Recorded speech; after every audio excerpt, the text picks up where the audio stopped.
मरचू जंगल से लकड़ियां काटकर बाजार में बेचने गया, लेकिन उसे लकड़ियों के अच्छे दाम नहीं मिले। इस पर मरचू ने कहा, अरे भैया, इतने कम पैसे? इन पैसों में तो 2 वक्त का खाना भी नहीं मिलेगा। आप मुझे बहुत ही कम पैसे देते हैं। मैं इतनी मेहनत से लकड़ियां काट कर आता हूँ, लेकिन उनके पैसे मुझे बहुत कम मिलते हैं। भैया, तुम्हारी लकड़ियां होती ही इतनी कमजोर हैं कि मैं इससे ज्यादा पैसे नहीं दे सकता। तुम्हारी लकड़ियों के बस इतने ही पैसे बनते हैं। अरे भैया, कुछ ज्यादा कर दो ना। वो क्या है ना कि इन पैसों का तो कुछ भी नहीं आता। मैं अपनी जिंदगी कैसे गुजारूंगा? भैया, तुम जाकर अच्छी लकड़ियां लाओ, तभी इन लकड़ियों का अच्छा दाम मिल पाएगा, वरना इन लकड़ियों का तो यही दाम है। ये सुनकर मरचू बहुत ज्यादा परेशान हो गया और पैसे लेकर किराने की दुकान से सामान खरीदकर घर आ गया। घर पहुंचते ही मरचू की पत्नी सीता ने कहा, अरे जी, सामान ले आए आप? हाँ जी, सामान ले आया हूँ। सीता के चेहरे पर खुशी छा जाती है, लेकिन जब उसने सामान देखा, जी, इसमें तो बहुत थोड़ा सामान है। हाँ सीता, मुझे पता है कि यह सामान बहुत थोड़ा है, लेकिन मैं क्या करूं? मेरे पास जितने पैसे थे, मैं उतने का ही सामान लेकर आ गया हूँ। इस तरह हमारा गुजारा कैसे हो पाएगा जी? आपको तो पता ही है कि हम कितनी मुश्किलों से गुजारा करते हैं। हाँ, मुझे पता है, लेकिन मैं कर भी क्या सकता हूँ?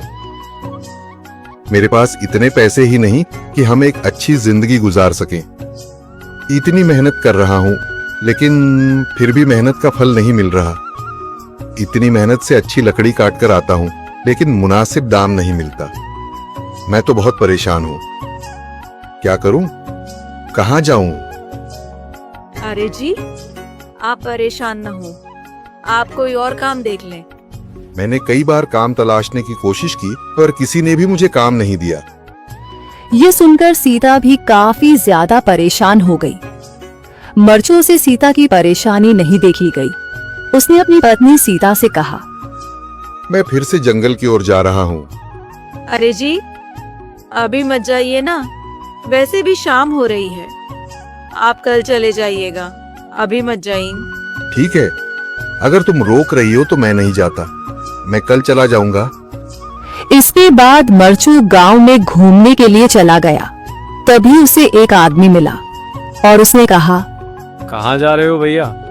और सुनाओ, क्या हाल चाल है? जिंदगी कैसे गुजर रही है? अरे भैया, तुम्हें तो पता है कि लकड़ियां काटकर कैसे गुजारा होता है। हाँ भैया, तुम सही कह रहे हो। और आसपास के जंगलों में अच्छी लकड़ियां भी नहीं है। इसके लिए तो जंगल के अंदर जाना पड़ेगा। पर जंगल के अंदर तो काफी सारे जंगली जानवर होंगे। मुझे बहुत डर लगता है भैया, मैं जंगल में कैसे जाऊंगा? हाँ भैया, जंगली जानवर तो होंगे, लेकिन अच्छी लकड़ियां तो वहीं से ही मिलेंगी।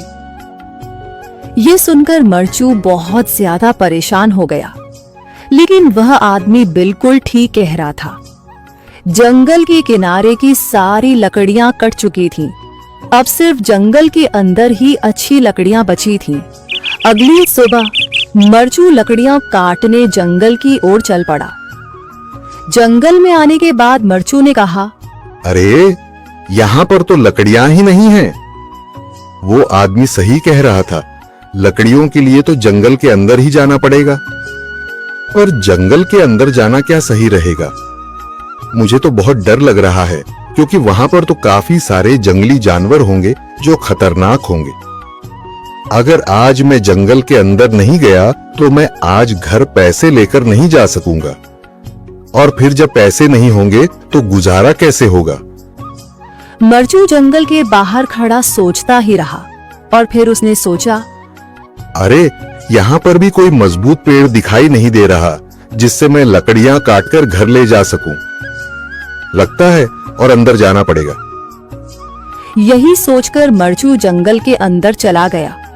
अंदर जाने के बाद उसने इधर उधर पेड़ देखे, पर उसे कोई भी अच्छा पेड़ दिखाई नहीं दिया। यह सोचकर मरचू जंगल के और अंदर चला आया।